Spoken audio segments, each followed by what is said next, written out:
from the team you can trust. This is News 8 at 6.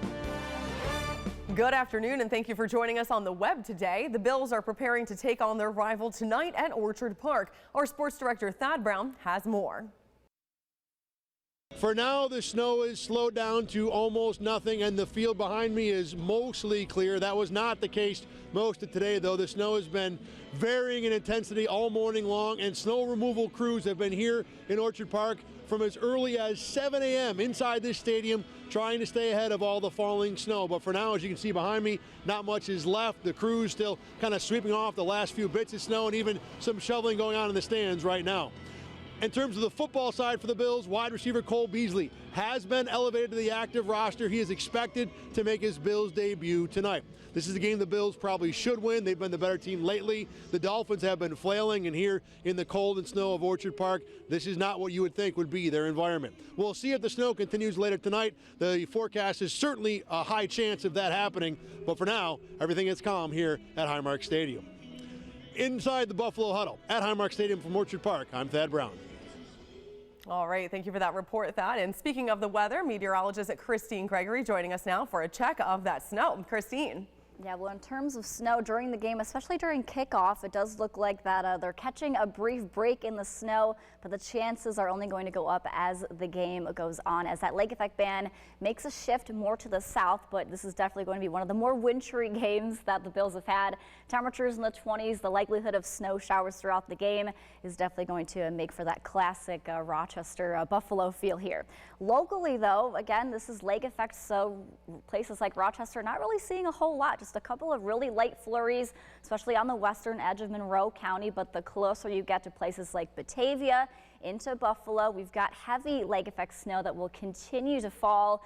Again, places like if you're traveling along I-90 westbound from Batavia to Clarence and then, yes, into Buffalo, you're going to be running into that slick travel. Just be aware of the reduced visibility and those snow showers making things a little bit more difficult. But again, locally here in Rochester, we're off to a very relatively quiet evening ahead. It will be chilly, though, with a couple of those flakes. And of course, we'll go into a deeper dive of the rest of your weekend forecast coming up tonight on News 8 at 11. For now, we'll toss it right back to you, Izzy. All right, thank you very much, Christine. And for a live look at the forecast any time of day, you can download the News 8 app right to your smartphone. Rochester police confirming today a dead body was found at Ontario Beach Park in Charlotte. Officers say they located the body of a dead male in the picnic area of the park, also saying there is nothing to indicate that the death was of suspicious nature. Police did not specify whether or not this is an ongoing investigation. It's been a few weeks since the city of Rochester built a fence around a spot on Loomis Street where there had been a homeless encampment set up. Today, we're getting a first-hand look at what charities which specialize in helping the poor are having to do to change their approach to reaching the most in need still. Alex Love joins us now with this story. Alex. So the Vineyard, Isabel, oftentimes hands out food and clothing from its headquarters off Sanders Street or hand out goods from one location. But lately, they've needed to drive around the city looking for tents popping up as Rochester's homeless population has to keep moving around more.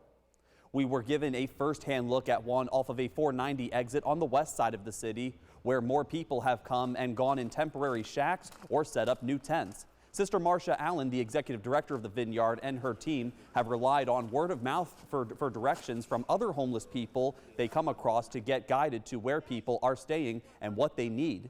This time, volunteers gave them boxes of hot meals, Narcan, rugs for their tents, and winter clothes, but also brought along doctors to give people free checkups and medicine. They're moving a lot because they go to an area, of course the neighbors complain, so they're moving, which makes it hard for us to take care of them, but they don't really have anywhere to go. So that displacement is very difficult. We got to figure out how to solve that problem. Our elected officials need to, come on, you got people out here who need your help. Come help us. Get us the funding and stuff we need, especially with the LGBT for housing. The Vineyard is always looking for donations and volunteers to keep this boots on the ground effort possible. You can join their cause or donate by going to their main farm at 126 Sanders Street on any Saturday. We'll, of course, have much more on this coming up in our 11 o'clock newscast. Isabel? All right, thank you very much, Alex. And as he just mentioned, we'll have much more details about that coming up tonight at 11. And that does it for our web edition of News 8 at 6. Again, we'll have this, all of these top stories and much more on Channel 8 tonight when you join us for 11 o'clock news. Have a good evening.